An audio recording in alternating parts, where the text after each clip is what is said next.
You're not. Good evening, everyone. Hello, hi. Hi, Sangeeta. What about you? Keep it on. 1 second. It will make your life easy. Hi, Ilaria. Hi, good afternoon. Good afternoon to you. Hello, it's Malcolm here. Good evening to everyone else. This is Sandhya Rao, and I will hand over the session to Sangeeta Prasad, who's your moderator for the evening. But before that, I will briefly introduce all of you to this session, Reimagining Cities in the New Normal. And since all of you are so accomplished, I would not wish to read out all your biographies. It would take a long, long time. I'm going to briefly introduce Sangeeta. Sangeeta is the business strategist and a thought leader in urban spaces. She's the former MD and CEO of Mahindra Life Spaces. We have, welcome Sangeeta. We have Mr. Karthikeyan Natarajan, who's the president and COO Cyient. Mr. Anirban Ghosh hasn't joined us yet. He's the Chief Sustainability Officer of Mahindra Group. Mr. Malcolm Smith, an architect and founding director of the Integrated City Planning team at Arup, London. Did I get that right? You did. Thank you very Welcome. much. Thank you.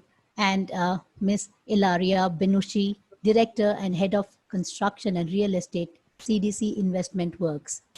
Thank you for being here today.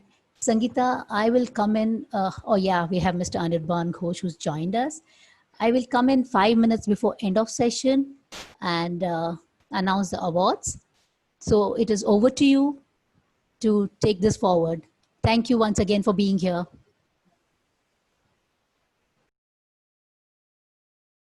You're muted, Sangeeta. Unmute yourself. Yes, between the mute and unmute and the virtual and the real, one tends to get confused. So thank you, Sandhya, for introducing all of us. And thank you, my friends. I am so privileged that you all have joined me in this session, which is about reimagining cities in the new normal. But before I start, I just wanted to keep you informed. Dr. Mathur has had a family emergency and he has not been able to join. He's called me and he's extremely, extremely sorry, but I think family emergencies and family comes much before anything else. So before we start on, so you know what is interesting for me? That this panel is of diverse people and diverse perspectives. But what is common is, I know all of you. So there is a camaraderie, there is a familiarity. What I think we should intend to do in this session of reimagining cities in the new normal is to get those diverse perspectives and at the end of the session, create a coherent way forward, because that's what the world is all about moving forward.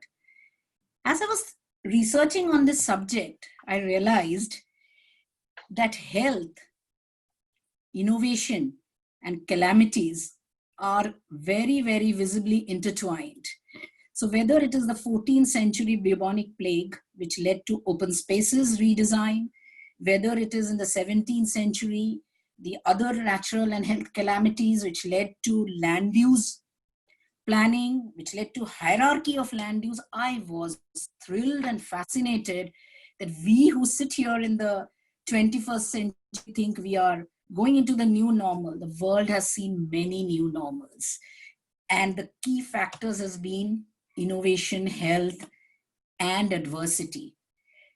Whether it is the land use reforms, whether it is how do you plan your sewage and drainage systems, health reforms, all has been in the making for centuries in this world. And I can say with humility, humankind has always strived to work and find solutions for itself and its microcosm around it. With that context, what we would like to do today, friends, is to talk about how does spatial design, how does technology, how does sustainability, and more importantly, how does it get all together with funding and create a way forward for all of us as we work, play, live, learn in this wonderful and difficult time. Wonderful because we had never ever imagined it, and difficult because we are learning new things every day. So I will move over to my dear friend Malcolm, the founder of Master Planning and Urban Planning and Arup Consultants. We have had many sessions together, Malcolm, on redesigning, redefining cities, and we have done some work together. So how do you see this new normal? Do you see this having a defined period? Do you see this having multiple scenarios? What are the key things you see in this new normal as you step back and through your experience and expertise? Malcolm, over to you. Sangeeta, thank you very much. And it's delightful to be joining you again and to be joining virtually. A little story about, maybe to start with, about the virtual world in which we live. I was very lucky to be invited to go to BMW in Munich and talk to them about making cars of the future. And we talked about many things as a city maker. And one of the things that stuck in my mind was they said to me, Malcolm, we are on the cusp of a generation where the physical equals the virtual. And I don't think until the last 6 months have I realized how close we've come to that. So I'm delighted to be with you this morning and, this afternoon and this evening around the world. I guess I think about the challenge, Sangeeta, that we have in front of us of the new normal. And as an architect, designing new urban environments, from the scale of major new cities through to urban precincts, the challenges of that, I guess I'm thinking we might be asking the wrong question. It's very easy to look back, as you just did, and to look at different times and the technology that wrapped around an incident and the way in which humankind's innovation and motivation responded and produces a new outcome. But that's looking backwards. I think there is a different challenge as we look forward to plan places, because I don't think there is a new normal. I think there are many new normals. There are many possible futures. And look, as an architect who loves the kind of beauty of our spatial environments that come forward, we have to have a slightly different view when we plan and master plan. What do I mean by that? I think many futures recognizes that we have many options of the ways in which events affect our lives. So we can have events that disrupt us, like the, terrible pandemic that we're in at the moment. There are events which we plan, great cultural events, annual celebrations. But it's interesting that they all sit over the top of our normal lives, our normal places. And so we've been developing a bit of an idea that talks about this notion of fit for many futures. And what do I mean by that? It means that in one way, as human beings, that we share needs of light, air, clean water, our response to disease, of common denominators. Let's say there's a fixed framework of human existence that we need to survive in. But as we all sit here around the world, we sit in different contexts. We sit in different cultural contexts, in different economic contexts. We sit in different climatic contexts that challenge us. So what we begin to think about, that when we plan places and we address some of these challenges, is there's a fixed framework of those common denominators. But then there is a number of overlays that droop over our places in which we live. Some we don't see coming. Some have small impacts. Some have large impacts. Some we predict. And we talk about that as urban overlay.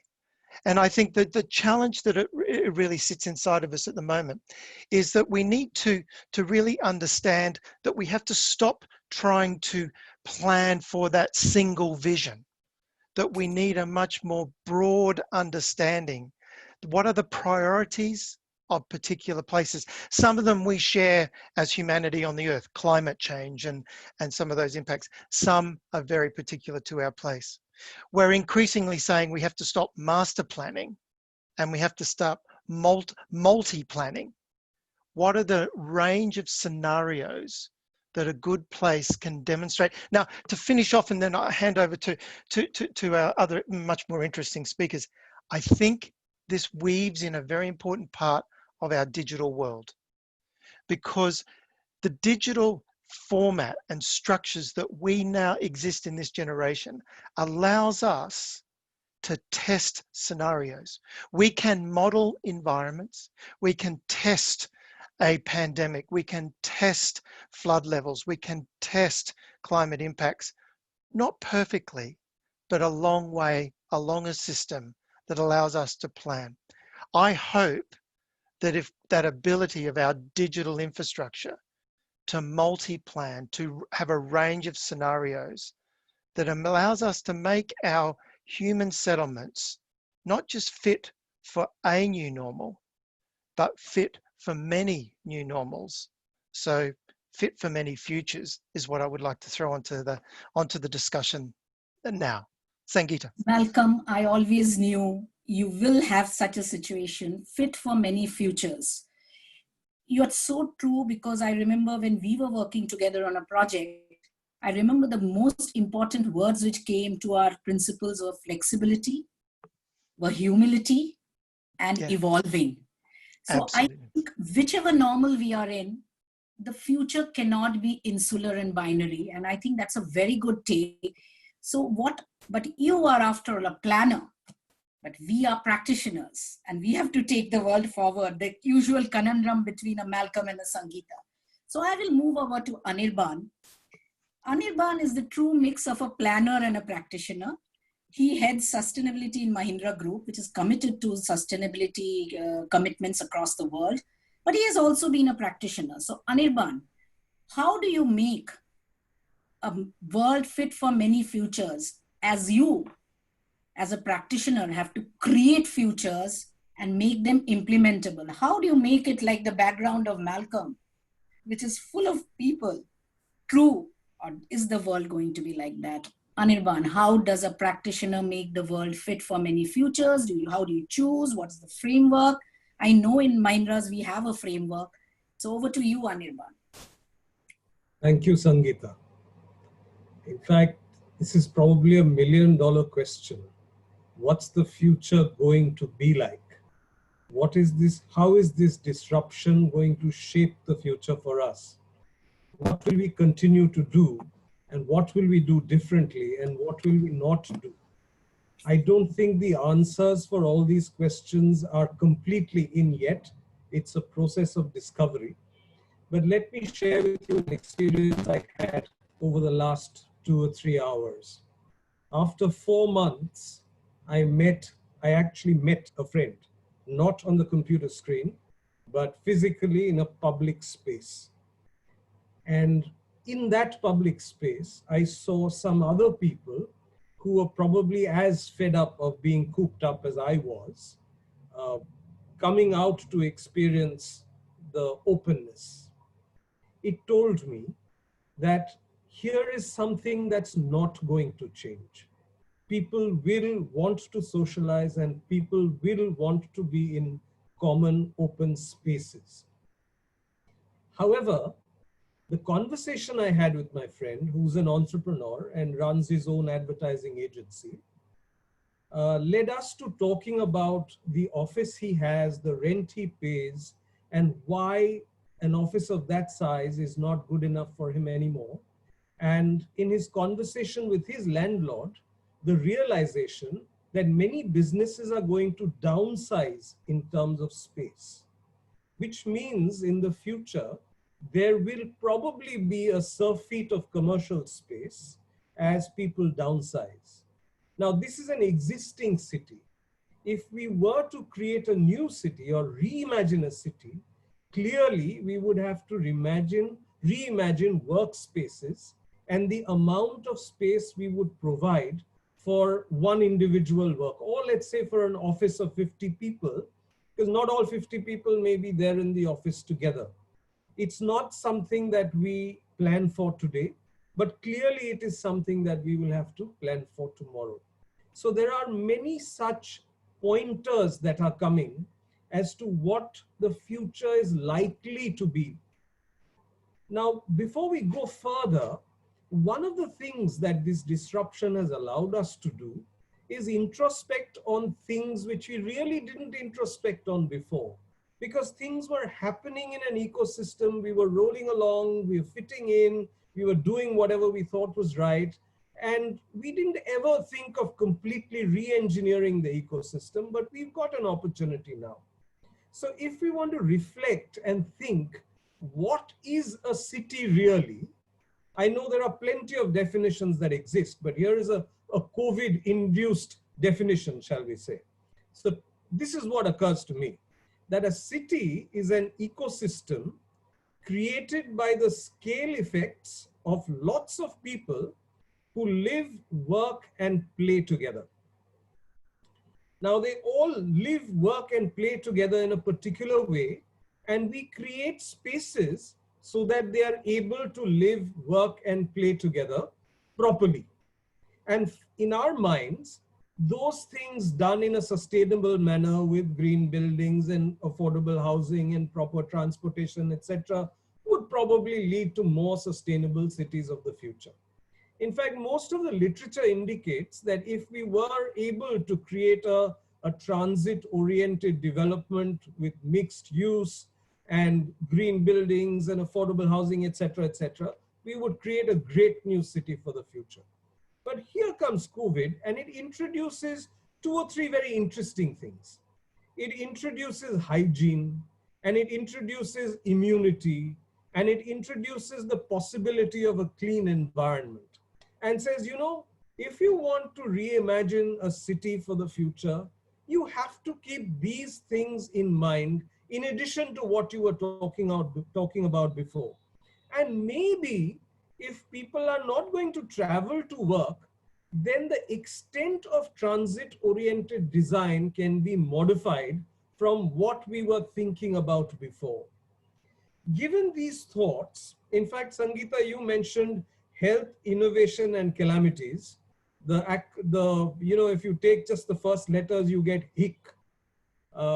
The variables that are coming up are also HIC, which is hygiene, immunity, and clean environment. And I don't want to go into the fact that HIC is also associated with some less essential matters, shall we say. But if we look at the future of cities this way and want to create a model that guides us in that direction, let me see if I can share with you the diagram that had emerged from the discussion on sustainable cities that we've had within the Mahendra Group. So I'm going to try and share that screen. And let me just see, let me know if you can see it. Can you see the diagram? Good. I'm hoping the words are legible and that you can see in the foundation of the house of sustainable cities, shall we say, phrases like adaptive infrastructure. And even as Malcolm was speaking about multiple realities and flexibility and so on, I was thinking, how did we even use this word adaptive in front of infrastructure when we were creating this model some 3 or 4 years ago? Clearly, there were some signs that one size would not fit all, even before things like COVID happened. So necessarily the future will have to be one where infrastructure would have to be adaptive. We use the word joyful for life spaces and abundant for livelihoods. I suppose if we were to create this model today, we would have to bring in the word safe and not let it be subsumed by the other words at some place, let's say within vibrant communities. Yes, we know that a community cannot be vibrant if it is not safe, but given the experience that we've had now, we'd probably modify it to safe and vibrant communities. But everything said and done, I still think that the thought that we had put behind this model of sustainable urbanization in large aspects still holds and reflects the conversation that we are having today and can shape the idea or reimagine the idea of a sustainable city of the future. Let me leave it at that for now. I'm sure we'll get very many interesting comments and go deeper into the conversation. I'll stop sharing my screen now. But I have to first figure out how to do it. Ah, there we go. You're on mute, Sangeeta. We can't hear you. I mentioned that was a good backdrop to have anyway. And again, I'm getting a sense of deja vu of how when we were building our Mahindra World cities, you know, the thing of, again, I'll repeat, of evolution, of resilience, of mundane things people talk about, of utilities, of your drainage system, are so the what is within is, I think, sometimes more important than what is without. And you raised a very interesting aspect of the socio-cultural dimension. We as human beings are always wanting to interact. And I can see that you're looking smarter and better today because you wanted to make that effort to go out and meet your friend after a while and you didn't want to look bad. So Anirban, I can sense that that is what does to us when we want to interact with people.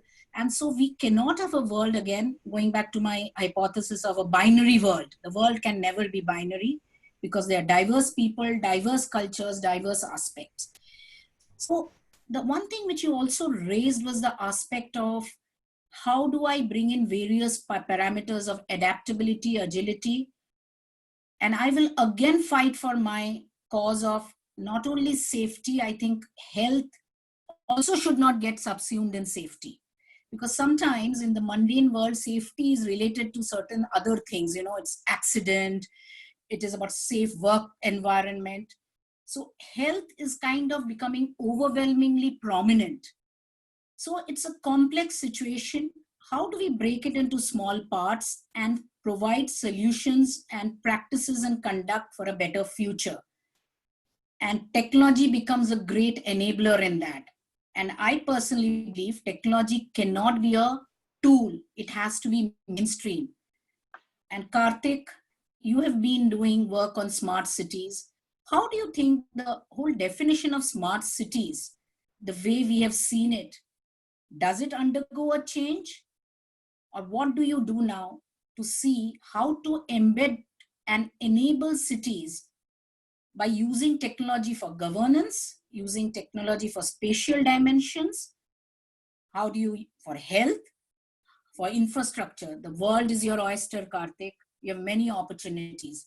So if you want to choose a couple of them and delve into it, so be it. How does technology become not an enabler, but gets embedded into the way we conduct life for a better future? Karthik, over to you. Sure. Thanks, Sangeeta. First of all, thanks to invite me to be part of this panel. I'm really excited to share some of my perspectives. And having seen what has changed in the last 20 years or what is going to happen for the next 30 years, I think the more you think of it, the more you realize saying that few things are not likely to change. For example, increased pace of urbanization and aging population. And I think some of these challenges, the security challenges, safety issues, whether it is biowar, somebody was talking about earlier in the panels. So all these are going to really increase the threat, increase the challenges that we are going to live in, and that's not going away.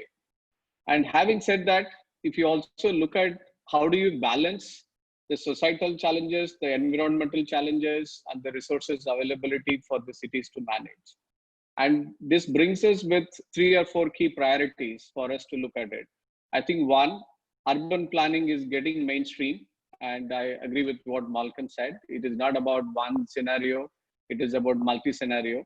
And the second thing, the quality of life, I think it comes back to the center of the cities.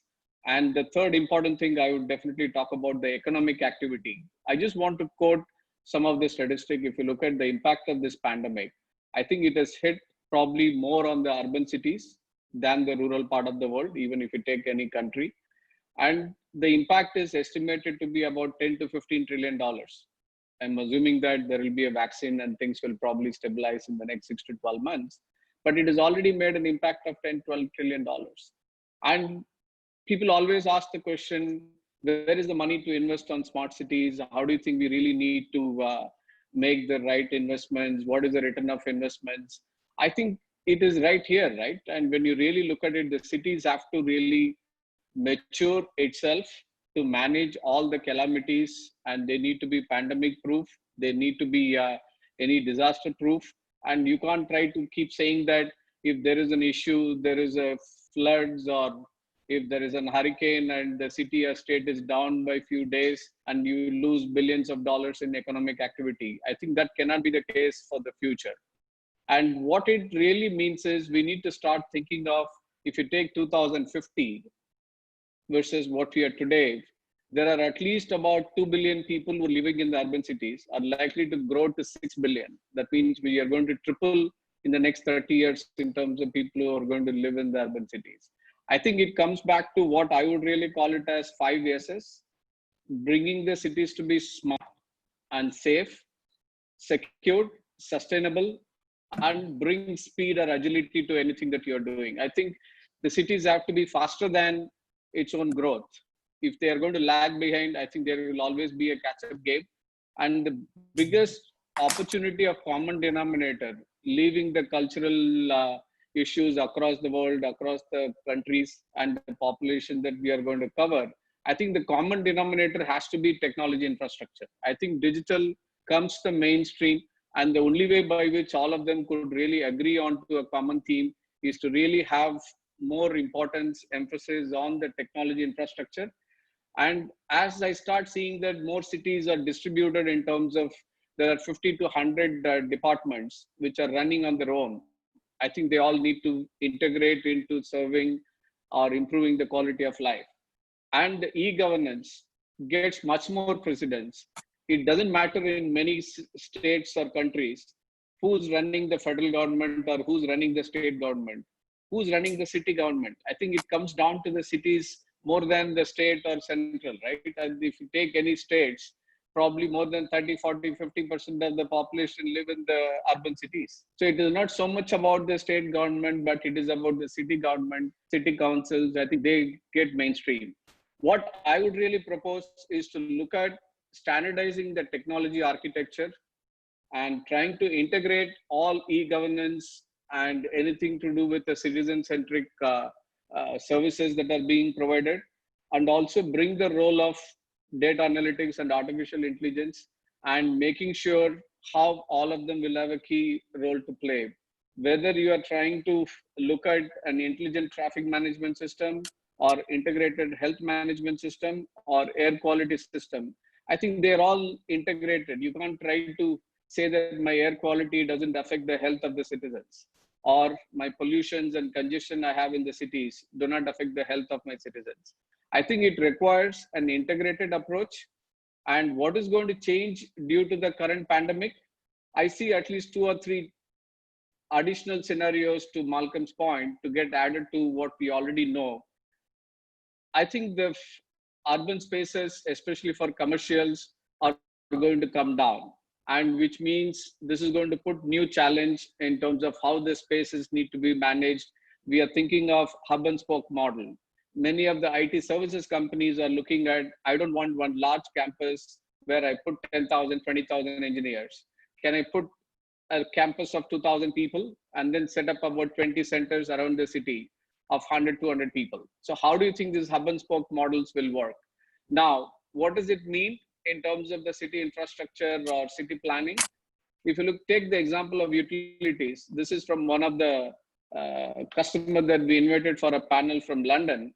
He said in the last 2 months, they've seen that 15% increase in the electricity demand from the residential area and 30% reduction from the commercial area in the last 3 months.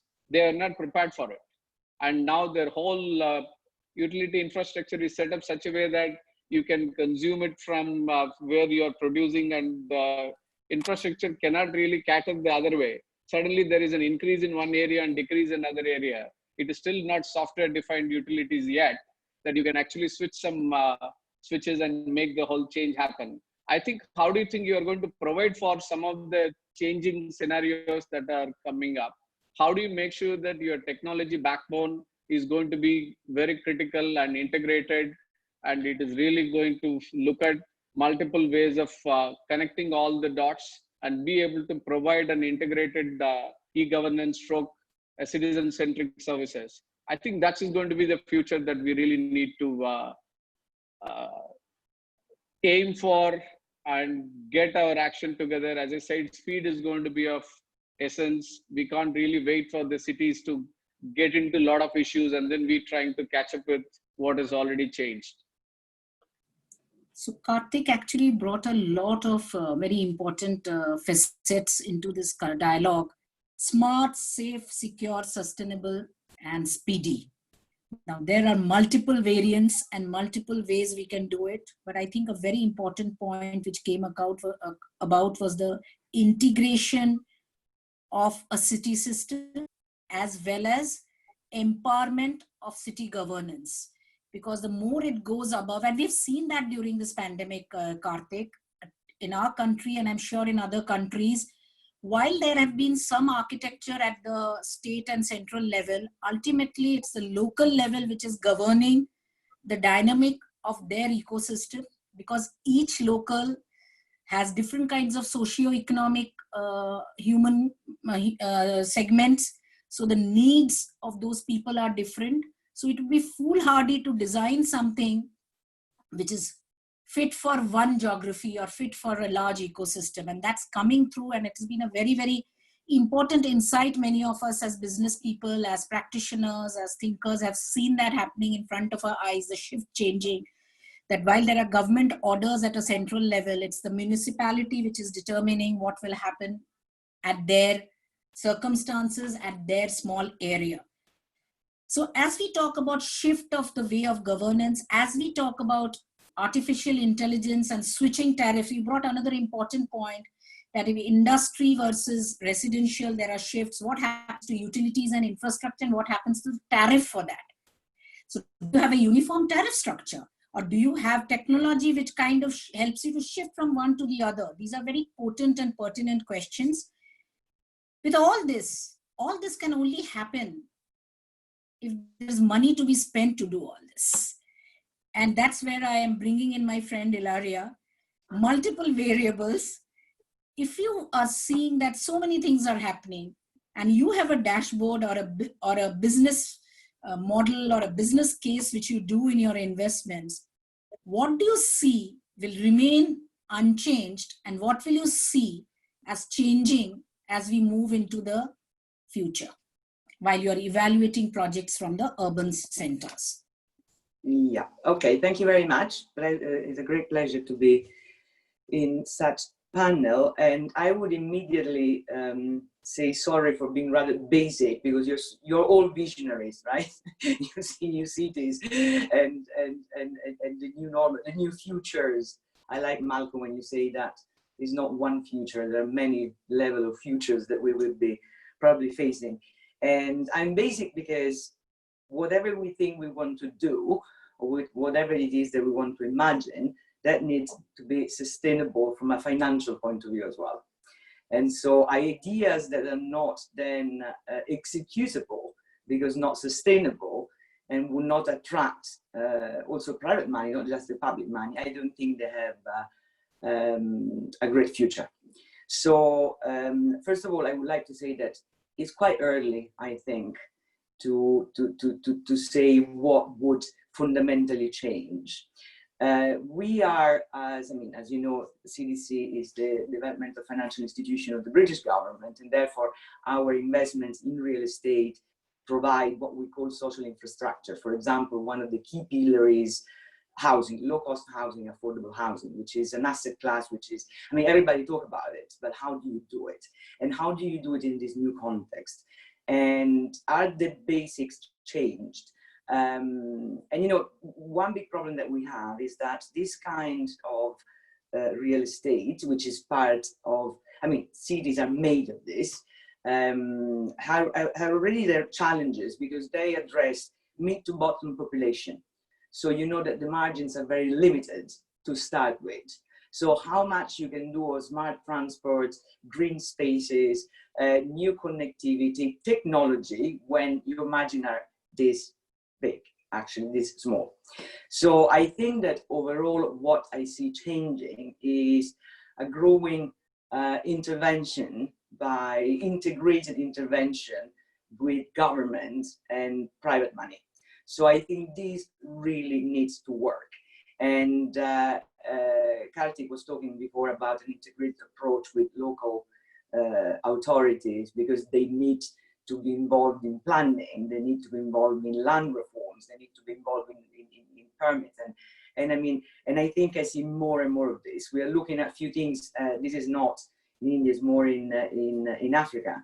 And we're looking at regenerating precincts of cities. And obviously, one key role is the one of the local administration, but then it goes into the regional administration and then to the national administration. And so I think that we will, I hope actually, I really hope that we will see more of that, because I don't think that either private money or government alone can actually even start thinking the ideas or executing the ideas that you all are putting forward, which I think are obviously what we need to do. And the other point is, when I say it's a bit early, as you know, a lot of the things that were sustainable, not financially sustainable, but ecologically sustainable, now there's a big question mark. I'll give you a basic example. I think about 90% of the hotels worldwide do have fixed windows, right? And that was, the reason for that was safety. Now, that is not safety in a COVID environment, because you need fresh air. So what do? You start investing now and changing all the assets, the real estate that exist, the offices, the hotels, the housing. These are, I think that these are, for people like me, less ideas, more facts and intervention. These are the big questions right now. Shall we start already investing to prepare for an environment which would be prone to a situation like this? As in, let's be positive. I'm optimistic by nature. There will be a vaccine, okay, in 12 months, and we go back to some sort of, no, I wouldn't call it normality, but is that a permanent situation that we will have to face going forward? And therefore, shall we start thinking now to reinvent also the actual real estate that we have and all the stock that exists? And that's, to me, that's the big question. And how do we make this sustainable? I don't know if there's an answer, but that's the question. Ilaria, thank you. We are all ears, because without fund, no change is possible. And you mentioned very, very crisply and very rightly, it has to be sustainable in terms of what it offers to its clients and its stakeholders. It has to be executable, and it should be able to attract public as well as private money. So you mentioned also about public-private partnership, which in some form Kartik also mentioned about. And I think it's a very, very important element, because the social contract of public-private is also important. Otherwise, we will not be able to attract funds. What you also spoke about, which I think I will, as I go to the other panelists, I'll ask them to elaborate, is on the aspect of funding is all about, is the product prepared for future? You know, the Windows example. So it's not just about, you know, you're a good brand, so I will invest in you. Are you good enough to envision what is the right product? Is the product going to look the same because you're a good brand and you think there are customers standing there to buy your product? No. Is it something which is suitable for the new normal? Because the new normal is here to stay. We have to be positive in the current circumstances. We cannot, while we cannot wish ourselves away and say everything will be hunky-dory from tomorrow. It will be a normal, but it will be a different normal. And we have to have different ways of looking at things.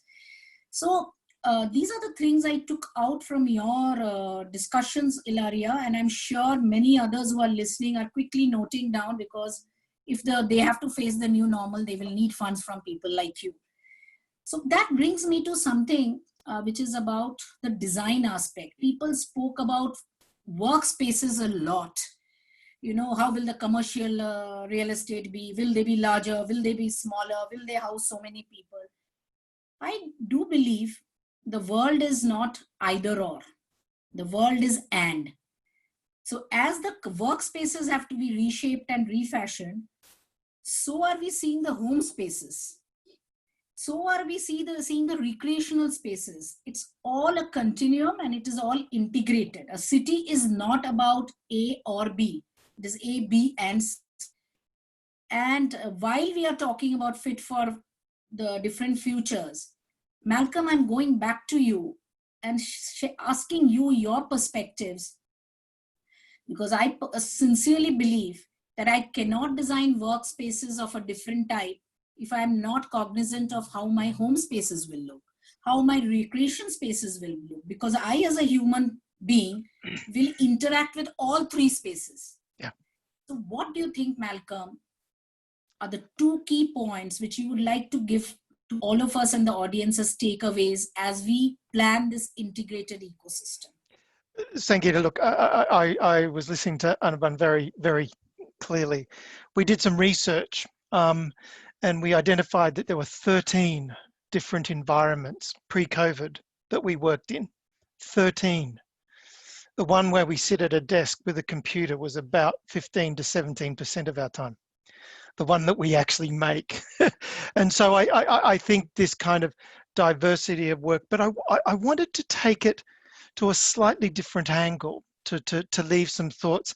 And it was what Alara and her hotel example raised with me. I think we need to avoid, I talk about the siren of COVID, in other words, being drawn to this single issue. And the hotel example is a very good thing. I think we have, despite the scale and impact that we are working through at the moment, we have greater challenges in front of us. We have the silent challenge of our environment and our planetary balance. And it is not as overt as COVID, but it is more fundamental. And because it doesn't have a direct impact, we still need to challenge that. And so I think we have to think about systems in a more circular way. You know, the openable window of the hotel, the multiple environments of workplace, you know, projects we're doing in Sydney, where 40% to 50% of the time of the workforce is spent outside. So we produce shaded environments that are slightly cooled, that aren't a desk. So we have to be much cleverer.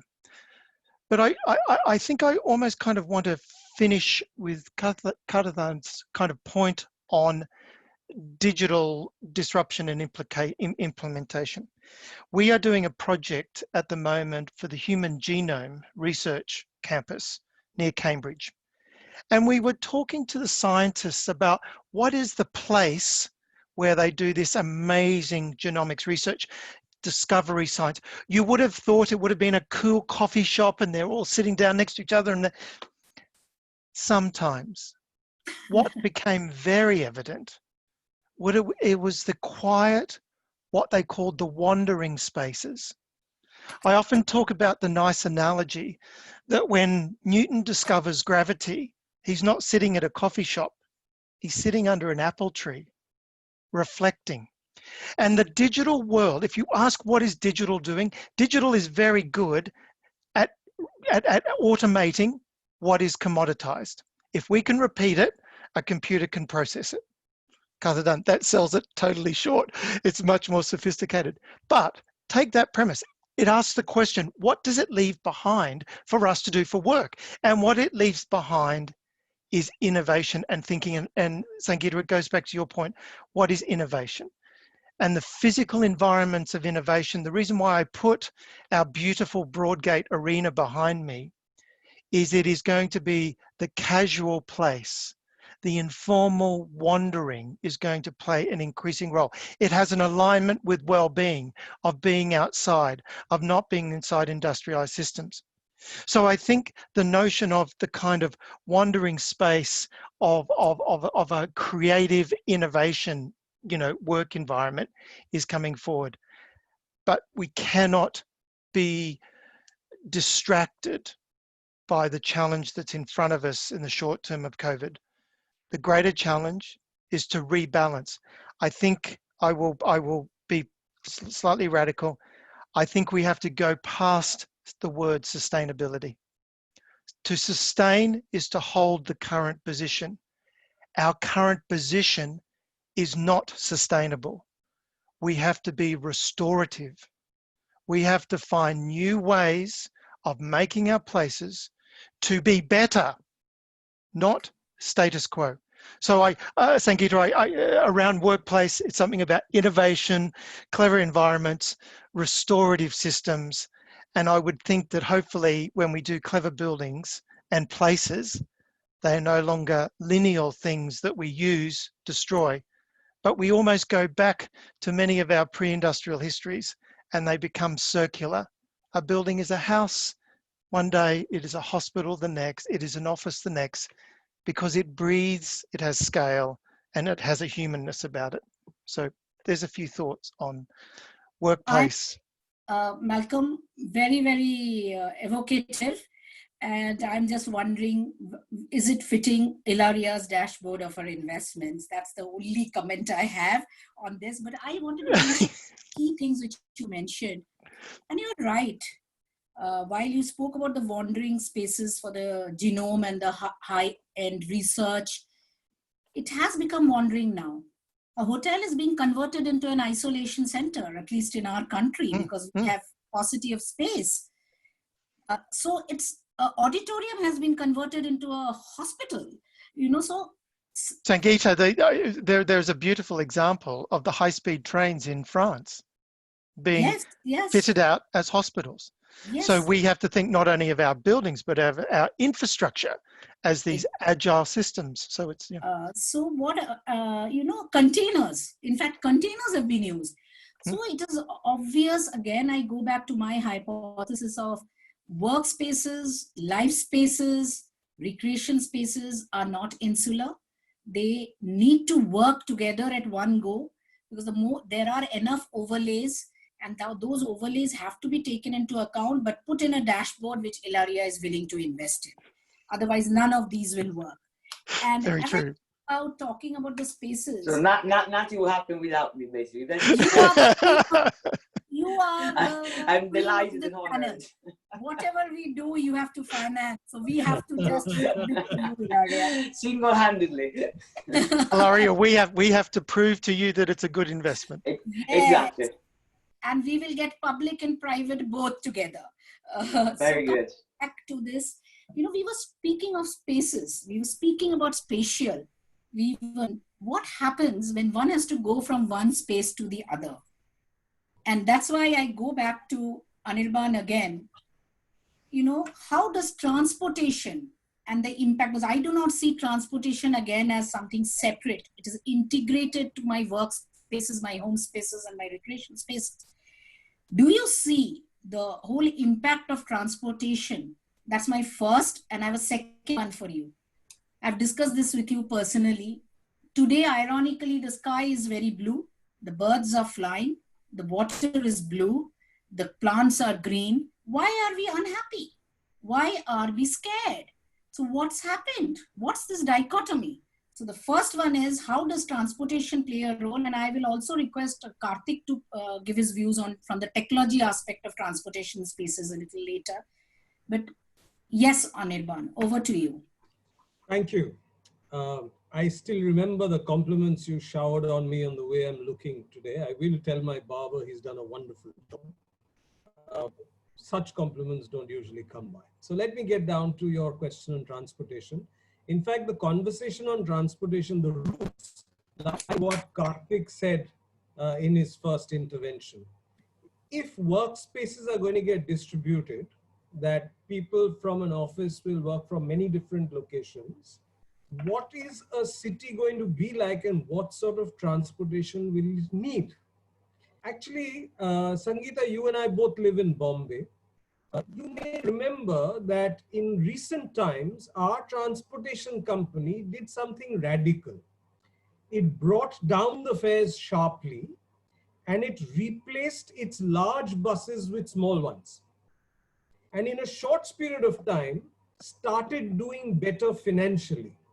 And that's because in Bombay, we used to have one business district. We have many more business districts now. So instead of people going from one end of the city to work at the other end of the city, they were going from different parts of the city to different parts of the city. So we needed to reconfigure transportation. Interestingly, that model is extremely suitable for a more flexible space, a space where people are working and living in different places, where you don't need one large bus or one long train taking lots of people from one end to another, but you need smaller units taking people crisscross in various parts of the city. So in a sense, BEST has actually done some sort of a pilot, shall we say, here in Mumbai, something that can increase in time over future. I just happen to have a bus depot right beside my apartment block, and I see these little buses coming in and out, and see what a wonderful job they're doing in terms of being able to take people around, even in these COVID constrained times. Let me move on to the second part of your question. And Malcolm has already talked about it really, that if there is one lesson we've learned from COVID, it's that we are living beyond natural boundaries, and the earth is complaining in different ways. COVID is not the first. We've had SARS, MERS, Ebola, etc. It is probably not the last. We'll have something later. And it is not the only way in which the earth is complaining. The earth is complaining through extreme weather events, through earthquakes, through hurricanes, and so on. Very recently, there was an article published which says that during the lockdown, the earth is actually shaking a lot less. Seismologists and geologists are writing about this. So there are so many of us going around in cars and vehicles. I don't think we even realize what sort of impact we're having on the earth. And I don't think we consciously know how many ways are we crossing natural boundaries in living what we think is a normal life. So very clearly, we need to recreate our spaces and our way of living in which, so that we are living within natural boundaries and are creating a sustainable planet for the future, for better living for us human beings. Actually, if we end up creating, let's say, a COVID-compatible world, we would have done ourselves a big disservice, because we will be able to deal with COVID. But we must ask the question, what else is likely to happen?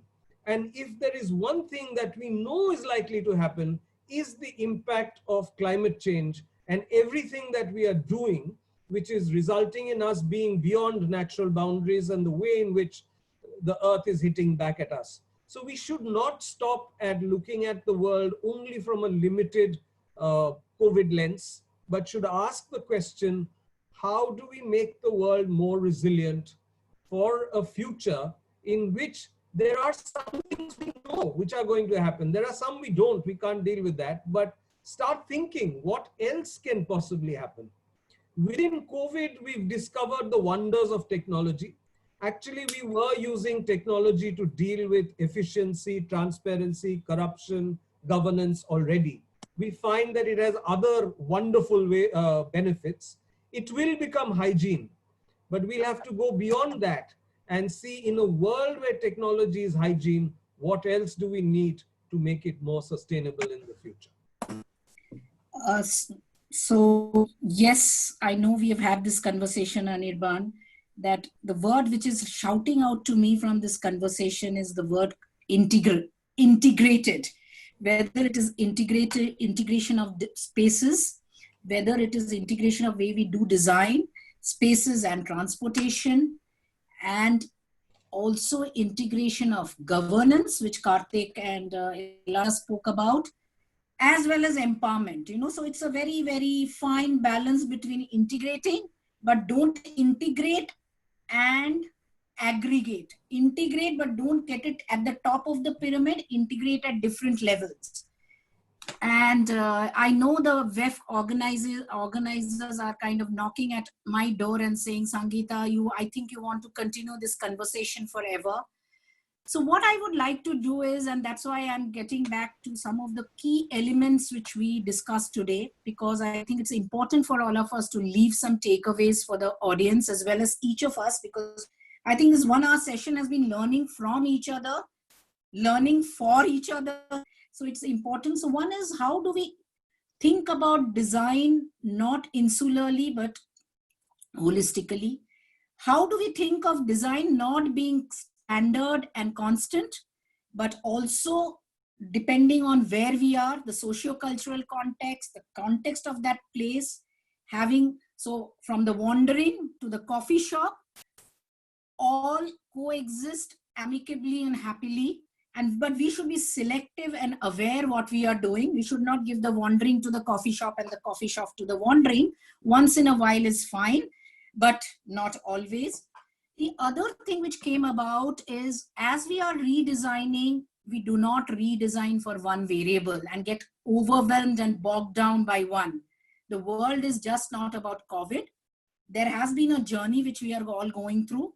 Maybe some tweaking has to be done, and maybe a veritable tweaking has to be done, and that has to be done in such a way that we can face the future better. But I think as I go back, and how do we do all that? How do we use technology in the mainstream and not just as a tool and tackle and put it in the third layer and say, you know what, Karthik, I have got all sorted out. You just put the technology in place. No, technology is actually when the business model and the designing and everything is happening. It is from the formative stage. That's what I understood from this conversation. We tend to dismiss technology to the last layer. No, that's not the thing which we want to do.